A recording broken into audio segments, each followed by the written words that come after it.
हम इस वीडियो में देखेंगे कि कैसे AWS का EC2 इंस्टेंस विंडोज़ वाला तैयार करना है।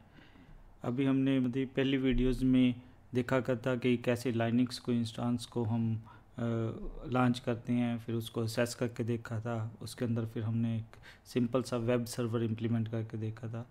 सेम चीज़ें हम यहाँ करना चाहेंगे। पहले हम सबसे पहले EC2 इंस्टेंस विंडो वाला क्रिएट करेंगे, फिर देखेंगे कि क्रिएट करते टाइम आपने क्या चीज़ों का ध्यान रखना है। फिर हम उसको असेस करने की कोशिश करेंगे, फिर उसके अंदर एक वेब सर्वर सिंपल सा एक पेज बनाने की कोशिश करेंगे, और उसके बाद हम जब नहीं ज़रूरत होगी तो हम टर्मिनेट कर देंगे। तो सबसे पहले देखते हैं कि विंडो के इंस्टेंस को कैसे क्रिएट करना है। अगेन बहुत सिंपल है, जैसे हमने देखा था लाइनक्स वाले में, वैसे ही हम AWS कंसोल पे लॉगिन कर लेंगे। लॉगिन करने के बाद मैं पहले ही लॉगिन हूँ, तो हम कहाँ पे जाएंगे, EC2 services,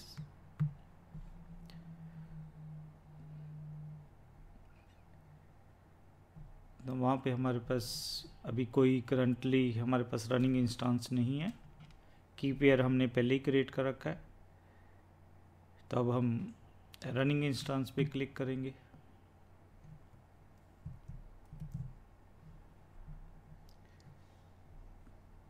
welcome to new instance पे इसको हम क्लोज कर देते हैं, ताकि हमें ज़्यादा से ज़्यादा स्क्रीन विजिबल हो। लॉन्च इंस्टेंस, अगेन हम वो रीजन अपना ओयो वाला ही चूज़ कर रहे हैं। बाद में हम डिटेल में आएंगे, रीजन्स क्या होते हैं, जोन्स क्या होते हैं।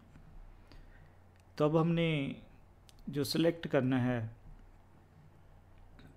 पहले जब हमने वीडियो बनाई थी उसमें लाइनक्स वाली अमेजन लिनक्स AMA को चूज़ किया था। अब हम देखते हैं कि विंडोज़ वाली कौन सी ऑप्शंस अवेलेबल है, और वो दूसरी चीज़ हमारे पास फ्री टायर होनी चाहिए। तो ये हमारे पास एक Microsoft Windows server 2019 base available है, हम इसको भी सिलेक्ट कर सकते हैं। फिर हमारे पास एक 2019 बेस विद कंटेनर्स है। कंटेनर्स टेक्नोलॉजी को हम और किसी वीडियोस में बहुत प्रॉपरली डिस्कस करेंगे कि कंटेनर्स वगैरह क्या होते हैं। अभी हम एक सिंपल 2016 सर्वर्स को देखना चाहते हैं। और देखिए ये वाला पे फ्री नहीं है, Microsoft Windows server 2019 with SQL server mean आपको अकेला विंडो 2000 सर्वर 19 ही नहीं मिलेगा, साथ में सिक्वल सर्वर भी पहले ही इंस्टॉल होगी। तो आपके पास डिफरेंट ऑप्शंस हैं, विंडोज़ की बहुत सारी ऑप्शंस है। तो हम अपने केस में जो सिलेक्ट कर रहे हैं माइक्रोसॉफ्ट विंडोज सर्वर 2019 बेस को सिलेक्ट करेंगे। हमने पहले देखा था डीप लर्निंग की, again 2016 server with SQL standard भी आपके पास अवेलेबल है। बहुत सारी चॉइसेस हैं। ये देखिए यूबंटू है, इवन 2012 सर्वर भी है। कई बार आप एक पुराने सर्वर पे काम कर रहे होते हो, आपको वही चाहिए होता है, आपको नए सर्वर से कोई लेना देना नहीं है। इवन अब तो क्या है कि आपके पास देखोगे कि अमेजन लिनक्स 2 पे सिक्वल सर्वर भी आ गया। दैट मीन्स सिक्वल सर्वर अब उनका लाइनक्स में भी अवेलेबल है। तो आपने देख लेना कि कौन सी आपकी नीड है, उसी के हिसाब से आप क्या कर सकते हो, अपना वो सिलेक्ट कर सकते हो कि कौन सा ऑपरेटिंग सिस्टम चाहिए। तो हमारे केस में हम अपनी जो चॉइस है, ये सब दिखाने के लिए था कि अलग अलग बहुत सारी चॉइसेस हैं। तो हम अपने केस में जो 2016 जो है ये वाला बेस वाला सिस्टम लॉन्च करती है माइक्रोसॉफ्ट विंडोज सर्वर 2000। तो इसको सिलेक्ट कर लेते हैं। तो हमारे पास अगेन डिफरेंट इंस्टांसेस हैं। हम हमारे केस में जैसे लिनक्स के इंस्टांस में हमने क्या किया था, फ्री टायर वाला ही चूज़ करेंगे, T2 माइक्रो। इसके अंदर आपको 1 वर्चुअल CPU मिलता है, 1 GB रैम मिलती है। आल्दो क्या है कि 1 GB रैम और 1 CPU के साथ 2016 सर्वर को रन करना थोड़ी सी बेइंसाफ़ी है उसके साथ, क्योंकि विंडोज़ को रन करने के लिए काफ़ी ज़्यादा रिसोर्सेज चाहिए। पर हम जस्ट देखना चाहते हैं कि कैसे करना है, क्योंकि बाद में हमने इसको डिलीट कर देना है। हमें इसको कोई ये जो करने वाले हैं इसको कोई प्रोडक्शन सिस्टम के लिए यूज़ नहीं करने वाले हैं। जब आप प्रोडक्शन पे सिस्टम पे यूज़ करोगे तो आप ज़्यादा रैम के वगैरह के साथ यूज़ कर सकते। पर मैं जो ये वीडियोस बना, मैं नहीं चाहता कि आपको कुछ ये जो हैंड्स ऑन है उस पर आपको जो आप प्रैक्टिस करके देखोगे तो आपको कुछ चार्जेस पड़े। तो हम इसको फ्री टायर वाला ही चूज़ कर लेते हैं। पर मैं आपको बाकी ऑप्शन भी दिखा देता हूँ, जैसे लाइनिक्स में दिखाई थी कि आपके पास अलग अलग वैरायटी के इंस्टांसेस अवेलेबल हैं। जनरल पर्पज़ है, इसमें आपको 4 CPU मिल रहे हैं, 16 GB रैम मिल रही है। फिर और देखते हैं, यहाँ पे आपको 8 CPU 32 GB रैम मिल रही है। डिफरेंट टाइप की हैं। यहाँ पे देखिए बहुत ज़्यादा है, 96 वर्चुअल CPU, 384 आपको रैम मिल रही है, 4 हार्ड डिस्क मिल रही हैं, 900 GB की SSD वाली। लाइन कार्ड जो मिल रहा है वो 25 GB है। मीन लाइन कार्ड की भी स्पीड बहुत है।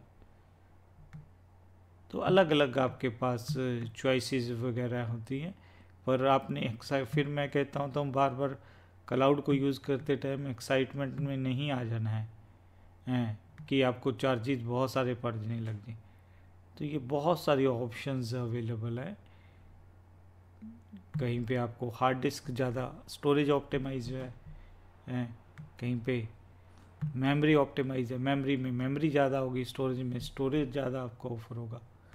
पर हम इतना कुछ देखने के बाद हम अपनी जो सिंपल चॉइस है उसी की तरफ जाना चाहते हैं। हमारी जो चॉइस है वो क्या है, हम फ्री टायर वही रखना चाहते हैं।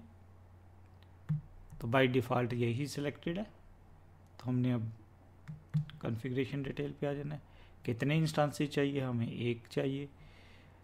डिफ़ॉल्ट हमें एक वर्चुअल प्राइवेट डिफ़ॉल्ट एक हमें नेटवर्क अवेलेबल होता है, हमने इसको चेंज नहीं करना है। हम अपना इंस्टांस उसी नेटवर्क में ही चलाना चाहते हैं। सबनेट की भी हम ऑटोमेटिकली किसी वीडियो में हम बहुत ज़्यादा डिटेल में जाएंगे, क्या होते हैं ये VPC वगैरह, ये सबनेट्स वगैरह क्या हैं। मीन ये हमारे पास एक चीज़ जो मैं यहाँ पे डिस्कस करना चाहता हूँ, शटडाउन बिहेवियर। मीन कि जब हमारा सिस्टम चल रहा है, अगर हम उसको जो विंडो वाली मशीन होगी उसको बंद कर देंगे तो क्या होगा, क्या ये जो मशीन है बंद हो जाएगी या आप चाहते हो टर्मिनेट हो जाए। कई बार क्या होता है कि जब आप काम कर रहे हो वर्चुअल मशीन इस पे इंस्टांसेस पे, तो आप उसको टर्मिनेट करना भूल जाते हो। आपने बस एक्सपेरिमेंट के लिए थोड़ी देर के लिए आप चाहते थे कि आपको मशीन चाहिए, इंस्टांस चाहिए, बट उसके बाद आप भूल जाते हो। या कई बार गलती से आप क्या है कि उसको शट डाउन करके चले जाते हो मशीन। आप समझते हो कि शट डाउन हो गया तो मीन अब मशीन चलेगी। नहीं, शट डाउन मीन वो मशीन की बस आपको बैंडविड्थ चार्जेस नहीं पड़ रहे हैं, कोई असेस नहीं कर रहा तो आपको कुछ बैंडविड्थ के चार्जेस नहीं पड़ रहे हैं, तो बाकी सारे चार्जेस तो पड़ ही रहे हैं। इसलिए कई बार उस चीज़ से बचने के लिए हम डिफ़ॉल्ट बिहेवियर को कर सकते हैं, टर्मिनेट भी कर सकते हैं। पर इसको भी ध्यान से करना है कि बाई चांस आपने बहुत बढ़िया इसमें बहुत आपका क्रिटिकल काम है इस मशीन पे, तो आपने यहाँ पे डिफ़ॉल्ट जो बिहेवियर है शटडाउन बिहेवियर टर्मिनेट कर रखा है। तो जैसी गलती से आप पावर ऑफ करोगे मशीन को, शट डाउन करोगे, तो क्या हो जाएगा, वो मशीन टर्मिनेट हो जाएगी। तो आपने देख लेना अपनी नीड के हिसाब से कि आपको कौन सी सर्विस चाहिए। तो हमारे केस में बाकी कोई ऑप्शन हम नहीं चाहते हैं, क्योंकि हम सिंपली चाहते हैं कि एक मशीन लॉन्च करनी है, तो ज़्यादातर डिफ़ॉल्ट ऑप्शन ही हमारे काम आ जाते हैं। तो नेक्स्ट स्टोरेज आपको ये बाय डिफ़ॉल्ट 30 GB दे रहा है। लाइनिक्स वाली मशीन में आपको 8 GB मिल रहा था, विंडोज़ के लिए 30 सफिशेंट है। पर आपकी अगर रिक्वायरमेंट है बाद में कि बहुत ज़्यादा आपको चाहिए स्टोरेज स्पेस, तो आप इसको क्या कर सकते हो, इंक्रीज़ वगैरह भी कर सकते हो। यहाँ पे आप स्पेसिफाई कर सकते हो कि आपको ये वाली चाहिए, बट आपको ये क्या कर रहा है, आप कितनी ले सकते हो, 223 तक। तो हम वापस अपनी, क्योंकि फ्री टायर में एक लिमिटेड अवेलेबल है तो हम 30 रहने देंगे। अगर आपने और हार्ड डिस्क ऐड करनी है तो ऐड न्यू वॉल्यूम से आप हार्ड डिस्क को ऐड कर सकते हो। अब हम इसको नेक्स्ट टैग होता है कि कैसे उसको रिकॉग्नाइज करेंगे। सपोज 1000 मशीनें आपकी चल रही हैं AWS पे, कैसे उनको आपने सर्च करेंगे कि, इसलिए हम इसको टैग कर देते हैं। नेम हम इसको लिख देते हैं कि ये हमारा विंडोज़ सर्वर है। अब स्पेसिफिक भी कर सकते हो, ये विंडोज़ वाला कौन सा सर्वर है, हम लिख देते हैं कि वेब सर्वर है।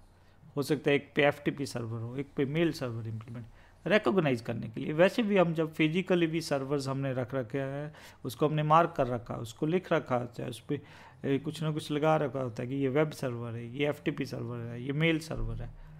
तो इसी तरह जो वर्चुअल ये जो इंस्टांसेस हैं, वर्चुअल सर्वर्स हैं, उस पर भी आपने ये लिख देना है। ये बाद में आपको बहुत बेनिफिशियल रहता है।